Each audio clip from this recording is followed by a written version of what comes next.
kabar kalian semua? Semoga dalam keadaan sehat selalu dan diberi kelancaran dalam segala aktivitasnya. Masih bersama saya akan menjelaskan alur cerita filmnya. Kali ini saya akan menjelaskan alur cerita film yang berjudul Hell or High Water.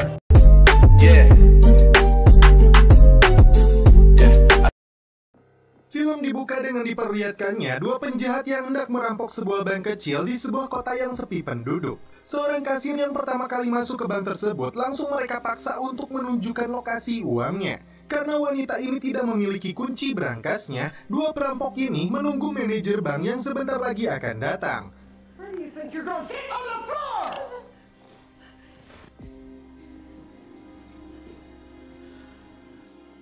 Saat pria tua itu sampai, dia langsung dihajar.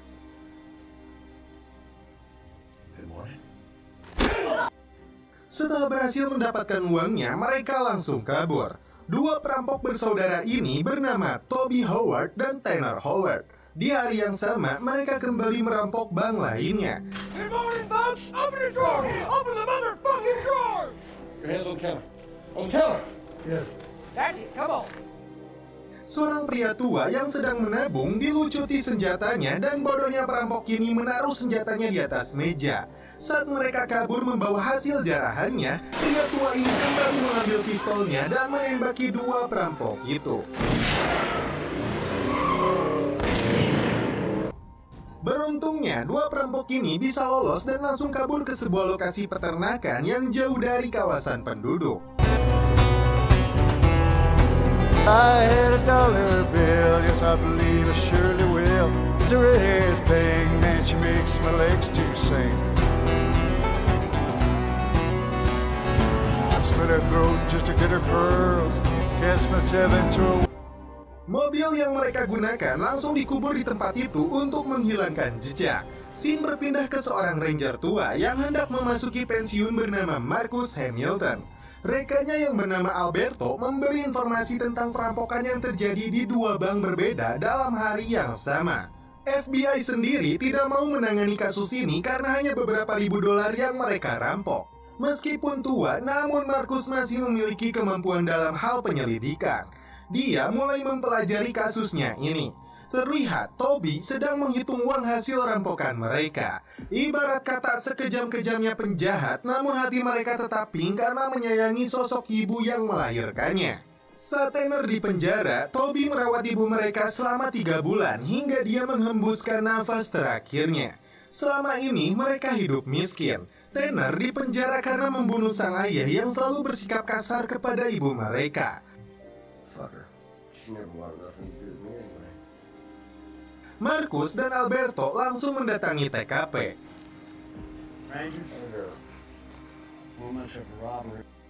Dia meminta keterangan dari manajer bank dan adminnya. Para perampok itu diketahui hanya mengambil beberapa ribu dolar, bukan gepokan seperti perampokan besar pada umumnya. Itu mereka lakukan untuk menghindari pelacakan dari uang yang mereka bawa kabur. Dan masalahnya, di bank ini tidak terdapat kamera CCTV, sehingga Marcus tidak bisa melihat rekaman kejadian tersebut. Menurut Marcus, mereka akan menjalankan perampokan lagi hingga jumlah tertentu yang mereka butuhkan. Itulah insting yang muncul dari seorang ranger tua ini. Toby dan Tanner kembali bertemu di sebuah rumah makan. Terungkap, Toby memiliki seorang anak dan istri yang pergi meninggalkannya karena dia tidak bisa menafkahi mereka. Dan Toby punya kewajiban untuk membayar tunjangan anaknya. Mendengar hal itu, Tanner meminta Toby untuk membayar tagihan makannya dan dia beralasan hendak ke toilet. Ternyata, tanpa sepengetahuan Toby, dia nekat masuk ke sebuah bank yang berada di depan restoran itu. Dia memaksa pegawai bank untuk mengeluarkan uangnya. Saat Toby selesai makan dan memberi tip ke si Ece pelayannya, dia keluar dari restoran tersebut. Dia terkejut saat melihat kakaknya berlari membawa uang hasil rampokan. Mereka segera kabur dari lokasi itu dan kembali mengubur mobil yang digunakan. Mereka kemudian pergi kembali menggunakan mobil lainnya. Marcus dan Alberto yang mendengar informasi perampokan langsung bergegas menuju TKP. Perjalanan mereka terhambat karena adanya kebakaran ladang.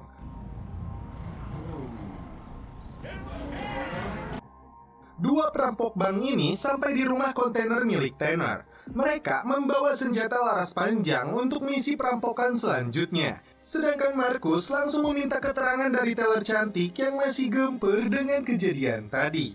Dia melihat perampok itu pergi dengan mobil yang diparkir di kedai seberang.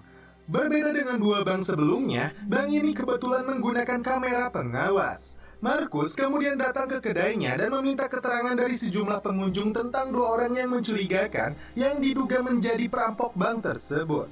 Selain itu, Markus meminta si Ece pelayan memberikan kembali tip $200 yang dia terima dari pelaku untuk barang bukti.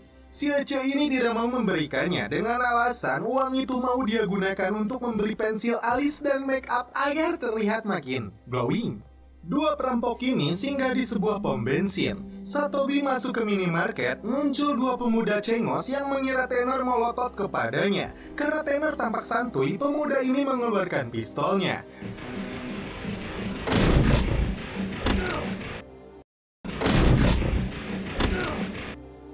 Toby yang melihat itu langsung menghajar si pemuda balaga itu hingga babak belur. Dan ini cara mereka mencuci uang hasil rampokan tersebut. Mereka datang ke sebuah kasino, kemudian menukar uang tersebut dengan koin atau chip dan digunakan untuk bermain Sweet Bonanza. Tanner mempergunakan sebagian chipnya untuk judi.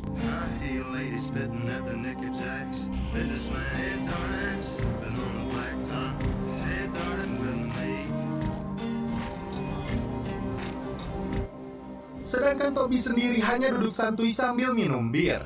Wanita seksoi tampak mendekatinya karena melihat jumlah chip yang dia miliki.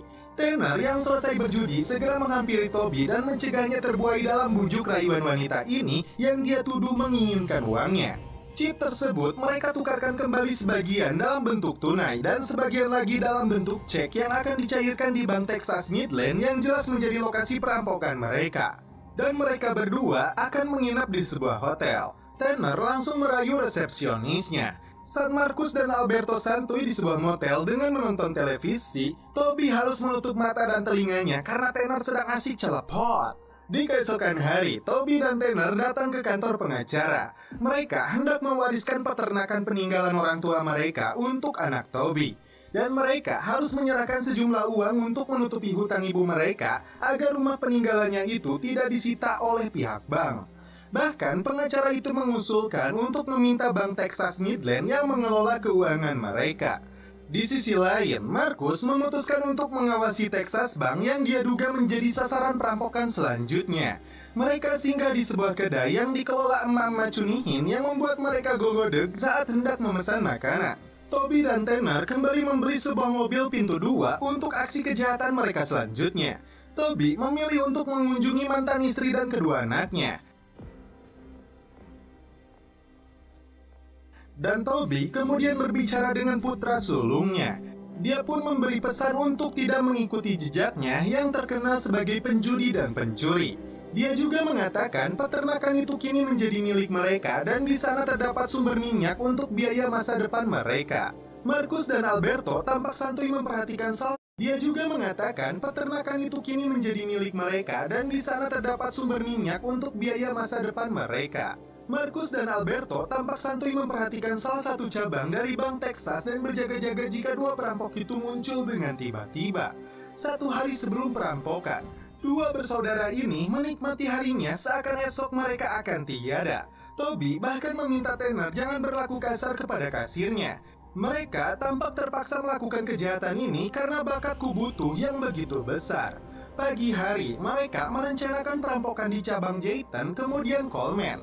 Sesampainya di Bank Texas Midland cabang Jayton, mereka terkejut karena bank itu tutup dan pintunya digembok.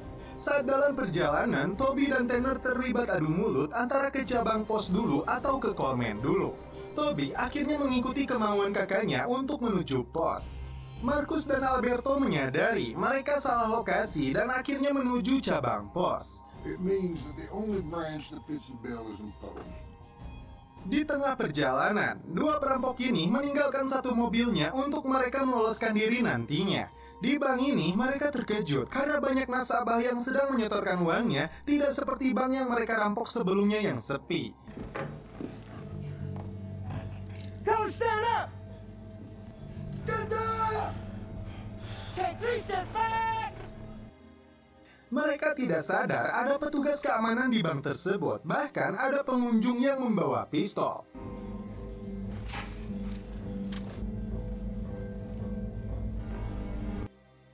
Satpam dan pengunjung itu langsung memberikan tembakan yang langsung dibalas oleh Tanner hingga menewaskan mereka. Saat keluar dari bank, banyak warga di sana yang langsung menembaki mereka. Rupanya, di wilayah Texas ini menjadi hal yang umum untuk membawa senjata. Mereka kewalahan dan segera kabur dari lokasi itu. Orang-orang itu langsung mengejar mereka. Tanpa disadari, Toby terkena tembakan di perutnya.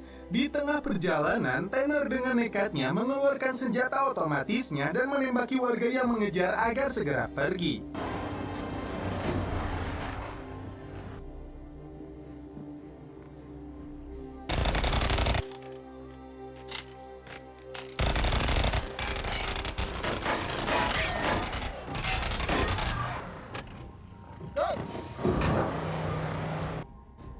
Sesampainya di lokasi, Toby mengajak Tanner untuk berganti mobil dan menuju kasino. Namun kali ini Tanner membuat keputusan lain.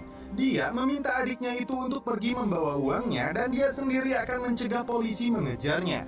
Saat bertemu iring-iringan polisi, Tanner menarik perhatian mereka untuk mengejarnya ke lokasi yang jauh dari lokasi pelarian adiknya itu. Marcus dan Alberto ikut mengejar Tanner yang kabur menuju sebuah bukit.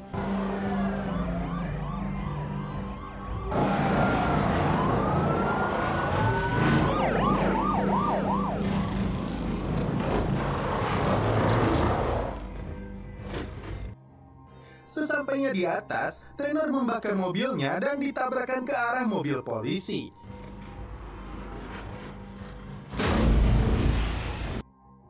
Tanner kemudian mengeluarkan senapannya. Tak diduga, Alberto tertembak tepat di kepalanya.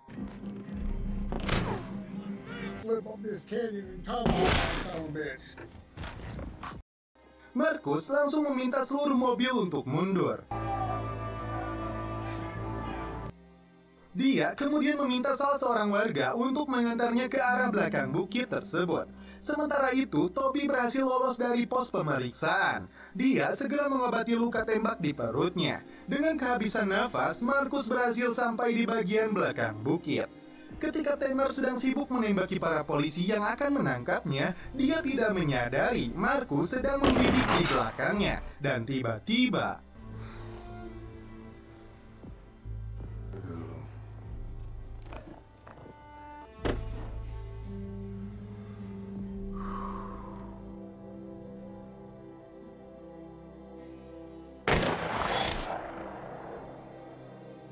kakek tua ini berhasil melakukan headshot mengakhiri sepak terjang dari Tanner, spesialis perampok bank. Di kasino, saat melihat berita, Toby hanya bisa meratapi kepergian kakaknya. Dia juga mendengar sang penembak adalah Ranger Marcus Hamilton. Singkat cerita, uang hasil rampokan itu berhasil menyelamatkan aset peninggalan ibunya. Marcus yang sudah pensiun dari seorang ranger datang mengunjungi kantor lamanya untuk melihat berkas Tanner yang dia eksekusi mati. Menurut kepolisian, Toby tidak terindikasi dalam perampokan dengan kakaknya itu. Namanya bersih dan kini dia mengelola peternakan dan tambang minyak miliknya. Bahkan si Aceh pelayan mengaku tidak mengenalinya, apalagi dia kesal karena Marcus telah mengambil uang tipnya. Marcus datang ke peternakan dan bertemu dengan Toby yang bersiap dengan senapannya. Mantan ranger ini tidak sebodoh polisi lainnya. Dia yakin betul Toby terlibat perampokan dengan kakaknya, padahal mereka mempunyai tambang minyak. Dia siap berduel karena Marcus masih memendam amarah atas kematian rekannya. Toby sendiri diliputi amarah karena kakek tua ini yang menembak mati kakaknya. Toby akhirnya mengakui dirinya adalah seorang perampok, namun tidak membunuh seperti yang dituduhkan kepadanya. Hanya kakaknya yang berlaku kejam demi merubah nasib mereka yang selama ini turun-menurun menjadi orang miskin. Kini, tambang minyak itu untuk anak-anak dia yang tidak akan lagi merasakan kemiskinan. Not my boys. I never killed no one in my life, but if you want me to... Saat Marcus melihat mantan istri dan anak-anak Toby, akhirnya dia memilih untuk pergi dari lokasi itu dan memaafkan kesalahan Toby. The thing kids, no? Setelah itu film pun berakhir.